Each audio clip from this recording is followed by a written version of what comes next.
Hello friends, તો કેમ છો તમે બધા? હોપ કે બધા મજામાં જ હશો. આજના વિડીયોનું ટાઇટલ જોઈ અને તમને આઈડિયા આવી ગયો હશે કે આજે આપણે જે છે એ ગુજરાત રાજ્યના રાઉન્ડ 1નું ચોઇસ ફિલિંગ જે છે એ કઈ રીતે કરવું તેની સંપૂર્ણ માહિતી સ્ટેપ બાય સ્ટેપ મેળવવાના છીએ. તો તમારો પહેલો જ પ્રશ્ન હશે કે શું ચોઇસ ફિલિંગ સ્ટાર્ટ થઈ ગયું છે? તો કે નહીં. હવે જે છે મેક્સ ટુ મેક્સ 1 થી 2 દિવસની અંદર જે છે એ ચોઇસ ફિલિંગ સ્ટાર્ટ થવું જોઈએ. તો ચોઇસ ફિલિંગ સ્ટાર્ટ થાય એના પહેલાં તમે જો આ વિડીયો જોઈ લેશો તો તમને 100% બધો આઈડિયા રહેશે કે તમારે આગળ કયું સ્ટેપ કરવાનું છે, કઈ પ્રોસેસ કરવાની છે. તો ચલો વિડીયોની શરૂઆત કરીએ.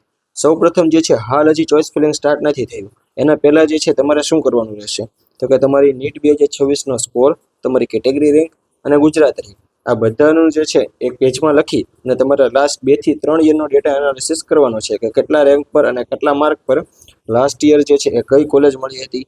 આ બધું જે છે એ કમ્પેર કરી અને તમારે એક પ્રિફરન્સ લિસ્ટ બનાવવાનું રહેશે જેની અંદર જે છે તમે 30 થી 40 કોલેજ એડ કરી શકો છો.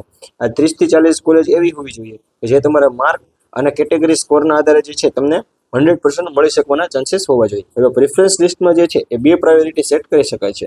પહેલું તો કે જો તમે મધ્યમ વર્ગમાંથી આવતા હોય તો તમારી ફીસની પ્રાયોરિટી એટલે કે ટોપ પર જે છે 1 થી લઈ અને 20 સુધી એ સૌથી લો ફીસ હોય એવી કોલેજ રાખવાની છે.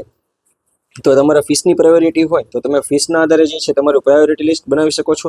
અથવા બીજી પ્રાયોરિટી હોય છે લોકેશન, કે ફીસ ગમે એટલી થાય અમારે મનપસંદ સિટી જે છે એની અંદર જ અમારું કોલેજ જોઈએ છે. આ પ્રાયોરિટી છે જનરલી ગર્લ્સ સ્ટુડન્ટ હોય છે એમના માટે રાખવામાં આવે છે કે જેથી ગર્લ્સને જે છે એ ઘરથી બહાર દૂર ન જવું પડે. હવે આ બંને પ્રાયોરિટીના આધારે તમારું પ્રિફરન્સ લિસ્ટ બની જાય ત્યાર પછી જે છે નીચે મુજબની પ્રોસેસ કરવાની રહેશે. પરંતુ તમે જો જાતે આ બધી પ્રોસેસ ન કરવા માંગતા હોય અને કોઈ એક્સપર્ટ પાસે કરવા માંગતા હોય તો તમે અમારો કોન્ટેક્ટ કરી શકો છો, જેમાં અમે જે છે મિનિમમ 1500 રૂપિયા ફીસની અંદર જે છે તમારી આગળની બધા જ રાઉન્ડની ચોઇસ ફિલિંગ અને કાઉન્સેલિંગની પ્રોસેસ કરી આપીશું. હવે આગળ વાત કરીએ તો સૌપ્રથમ તમારે જે છે એ maidadm.gujarat.org વેબસાઇટ ઓપન કરવાની રહેશે. વેબસાઇટ ઓપન કરશો એટલે તમને કંઈક આ રીતનો ઇન્ટરફેસ દેખાતો હશે, જ્યાં તમારે મેડિકલ અને ડેન્ટલ પર ક્લિક કરવાનું રહેશે. તો ત્યાં ક્લિક કર્યા બાદ જે છે એ અંડર ગ્રેજ્યુએટ મેડિકલ અને ડેન્ટલ માટેના એડમિશન પર ક્લિક કરવાનું રહેશે. હવે ત્યાં આગળ ક્લિક કર્યા બાદ કેન્ડિડેટ રજિસ્ટ્રેશન નામનો ઓપ્શન બતાવતો હશે, ત્યાં ક્લિક કરવાનું રહેશે. ત્યાં ક્લિક કરશો એટલે તમારે યુઝર આઈડી, પાસવર્ડ, 14 ડિજિટનો પિન અને કેપ્ચા નાખી અને લોગિન કરવાનું રહેશે. જો તમે પાસવર્ડ ભૂલી ગયા હોય તો ફોરગેટ પાસવર્ડનો ઓપ્શન પણ છે. ત્યાર પછી હવે તમને જે છે ચોઇસ ડિટેલ કરીને એક ઓપ્શન જોવા મળશે, જેમાં પહેલા નંબર પર આવે છે વ્યૂ ચોઇસ, બીજા નંબર પર આવે છે અવેલેબલ ચોઇસ, ત્રીજા નંબર પર આવે છે કોન્સ્ટન્ટ અને ફિલ ચોઇસ, ચોથા નંબર પર આવે છે પ્રિન્ટ અને ફિલેટ ચોઇસ અને પાંચમા નંબર પર આવશે ઇન્સ્ટિટ્યૂટ ડિટેલ્સ. આ બધી જ પ્રોસેસ જે છે એ 2025-26 પ્રમાણેની છે. 2026 માટે જે સેમ જ પ્રોસેસ છે અને જો ચેન્જીસ હશે તો પણ માઇનોર ચેન્જીસ જ હશે. ત્યાર પછી તમારે જે છે અવેલેબલ ચોઇસ પર ક્લિક કરવાનું રહેશે. તમે જેવું જ અવેલેબલ ચોઇસ પર ક્લિક કરશો એટલે કંઈક તમને આ રીતના ઇન્ટરફરન્સ જોવા મળશે, જ્યાં તમે જે છે બ્રાન્ચ જોવા મળશે, ઇન્સ્ટિટ્યૂટનો ટાઈપ જોવા મળશે, સીટ ટાઈપ જોવા મળશે એટલે કે ગવર્મેન્ટ કોટા અથવા તો મેનેજમેન્ટ કોટા, પછી અહીંયા ઇન્સ્ટિટ્યૂટ અને અહીંયા જે છે યુનિવર્સિટી જોવા મળશે. હવે તમે જે છે અહીંયા નીચે આવી રીતની લખેલું હશે કે ટોટલ અવેલેબલ ચોઇસ જે છે એ 94 છે, જેમાં આપણું સજેશન છે કે મેક્સિમમ જે છે એ 30 થી 40 જે છે એ તો તમારે કોલેજની ચોઇસ ફિલિંગ કરી જ નાખવાની છે. એટલે કે તમારા લિસ્ટની અંદર જે છે એ 30 થી 40 કોલેજ તો હોવી જ જોઈએ. પહેલા નંબર પર છે બીજી મેડિકલ કોલેજ, અહીંયા જે છે એ સબ્જેક્ટ લખ્યું હશે કે મેડિકલ એટલે કે MBBS. ત્યારબાદ ઇન્સ્ટિટ્યૂટ ટાઈપમાં લખ્યું હશે ગવર્મેન્ટ એટલે કે સરકારી, અને જો સેલ્ફ ફાઇનાન્સ લખ્યું હોય તો પ્રાઇવેટ લખ્યું હોય. ત્યારબાદ ગવર્મેન્ટ કોટા, પછી અહીંયા યુનિવર્સિટી લખી હશે કે બીજી મેડિકલ કોલેજમાં જે છે એ ગુજરાત યુનિવર્સિટી લાગશે. પછી અહીંયા જે છે એન્યુઅલ ફી દેખાડવામાં આવશે કે 25,000 રૂપિયા જે છે એ એન્યુઅલ ફી છે. ટર્મ ફીસની વાત કરીએ તો 1,25,000. આ બધો જ ડેટા જે છે 2025નો છે, 2026માં જે છે અપડેટ થઈ ગયો હશે. ત્યાર પછી હવે આગળ વાત કરીએ તો તમને જે છે અહીંયા જોવા મળશે બીજો option constant and fill choice. Constant and fill choice એના પર તમે જેવું જ ક્લિક કરશો એટલે કે તમને અહીંયા જોવા મળશે કે મેડિકલ ઓપ્શન સિલેક્ટ કર્યો, ત્યારબાદ ઇન્સ્ટિટ્યૂટ ટાઈપ આ બધું ફિલ કરી દીધું છે.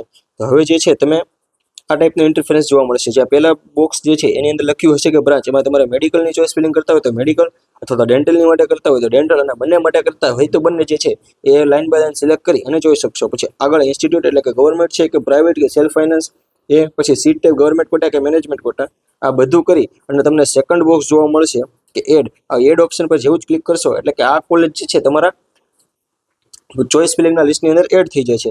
આ જ રીતે સેમ ટુ સેમ તમે જે છે એ અલગ અલગ કોલેજ જે છે એને એડ કરતા જશો. પછી એડ થઈ ગયા બાદ જે છે તમારે રીઅરેન્જનો ઓપ્શન પણ જોવા મળશે, એટલે કે પહેલા નંબર પર જે છે તમે બીજી કોઈ કોલેજ રાખી હોય અને તમારે બીજેને રાખવી હોય તો એ બીજે કરી શકો છો, અથવા પહેલા નંબર પર જે છે તમારે જીએમસી ભાવનગર રાખવી હોય તો જીએમસી ભાવનગર રાખી શકો છો, અથવા તો બીજી કોઈ કોલેજ જે છે એને તમારે ટોપ પર રાખવી હોય કે નહીં ભાઈ મારે જે છે આ જ કોલેજની અંદર એડમિશન લેવું છે, તો એના માટે જે છે રીઅરેન્જનો પણ ઓપ્શન જોવા મળશે કે એમાં મૂવ ચોઈસ પર ક્લિક કરી અને તમે જે છે કંઈક આ રીતના ઉપર લઈ જાવી છે ટોપ પર, તો ટોપ પરના એરા પર ક્લિક કરશો અને ડાઉન લઈ જાવી તો ડાઉન પર કરશો. આ રીતે જે છે તમારે 30 થી 40 કોલેજને એડ કરી દેવાની રહેશે. ત્યાર પછી અહીંયા કીધું છે કે બ્લુ કલર જે છે ગવર્મેન્ટ માટે, એ તો કંઈ ઇમ્પોર્ટન્ટ નથી. ત્યાર પછી આગળનું જોઈએ તો તમારી પાસે કંઈક આ રીતનું જે છે એ જોવા મળશે કે અવેલેબલ ચોઈસ જે છે તમે 40 હતી, એમાંથી તમે જે છે એ 6 ચોઈસ કરી છે, જેની અંદર જે છે તમારે બીજેને જે છે એ નીચે રાખવી હોય અને ગવર્મેન્ટ ભાવનગર કોલેજ જે છે એને ઉપર રાખવી હોય, અથવા તો ગવર્મેન્ટ કોલેજ બરોડા જે છે એને ઉપર રાખવી તો ઉપર ક્લિક કરી અને આ રીતે જે છે તમે ઉપર નીચે કરી અને તમારો ક્રમ એડજસ્ટ કરી શકો છો.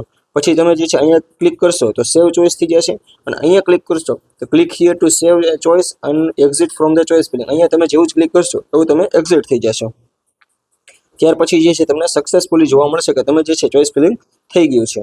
હવે આગળ જે છે તમને આ રીતના જે છે જોવા મળશે કે તમે જેટલી કોલેજ સિલેક્ટ કરી છે એ બધી જ કોલેજ અહીંયા જોઈ શકો છો. હવે તમને બે ઓપ્શન જોવા મળશે, એક તો મોડિફાઈ ચોઈસ અને બીજું છે લોક ચોઈસ.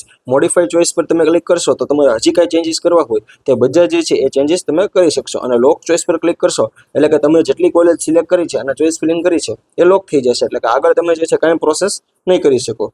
પછી જે છે તમે અહીંયા જોઈ શકો છો કે પ્રિન્ટ ફિલેટ ચોઈસ, અહીંયા ક્લિક કરી અને તમે જે છે તમારી જેટલી ચોઈસ ફિલિંગ કરી છે એ બધી કોલેજનું જે છે તમે લિસ્ટ પ્રિન્ટ કરી શકો છો. અને જે છે બીજા ઓપ્શનમાં જે છે અનલોક ચોઈસીસ આવશે કે તમે જો ભૂલમાં કોઈ ભૂલ કરી છે અને બીજા મેડિકલ કોલેજ જેવી સારી કોલેજ જે છે એને લાસ્ટમાં નાખી છે તો તમને મળવાના ચાન્સીસ છે થોડા મળી શકે એમ નથી, તો તમે જે છે અહીંયા ક્લિક કરી અને અનલોક ચોઈસ પર ક્લિક કરીને ફરીથી જે છે તમારો ક્રમ જે છે એડજસ્ટ કરી શકો છો. ત્યાર પછી આગળ આવે છે ઇન્સ્ટિટ્યૂટ ડિટેલ્સ. ઇન્સ્ટિટ્યૂટ ડિટેલ પર ક્લિક કરશો તો તમે જોઈ શકશો કે તમારી કોલેજ જે છે અહીંયા એક જ કોલેજનું આપેલું છે ભાવનગર માટેનું. અહીંયા જે છે તમારી સેલ્ફ ફાઇનાન્સ યુનિવર્સિટી છે, ઇન્સ્ટિટ્યૂટ ટાઈપ છે, પછી રિકોગ્નાઇઝ કર્યાથી હોસ્ટેલ ફીસ કેટલી છે, બધી યુનિવર્સિટી ફીસ કેટલી છે એની તમે પ્રિન્ટ પણ કાઢી શકો છો. આ રીતે જે છે તમે બધી કોલેજને પહેલાં જોઈ અને પછી પણ ચોઈસ ફિલિંગ કરી શકો છો, અથવા તો તમારે કોઈ પેડ કાઉન્સિલર પાસે જોડાયા હોય એની પાસે આ બધી માહિતી જે છે એ ઓલરેડી અવેલેબલ જ હોય છે. આના માટે જો તમારે આ બધી પ્રોસેસ અમારી પાસે કરાવી હોય તો અમારો કોન્ટેક્ટ નંબર છે 90 810 62 65, જેના પર તમે વોટ્સઅપ અથવા તો કોલ કરી અને તમારી સીટ જે છે એ રિઝર્વ કરાવી શકો છો. હોપ તમને આજનો કાઉન્સિલિંગ માટેનો જે ચોઈસ ફિલિંગનો વિડીયો હતો એ સારો લાગ્યો હશે. જો સારો લાગ્યો હોય તો વિડીયોને લાઇક અને શેર કરી અને ચેનલને સબસ્ક્રાઇબ કરી દેજો.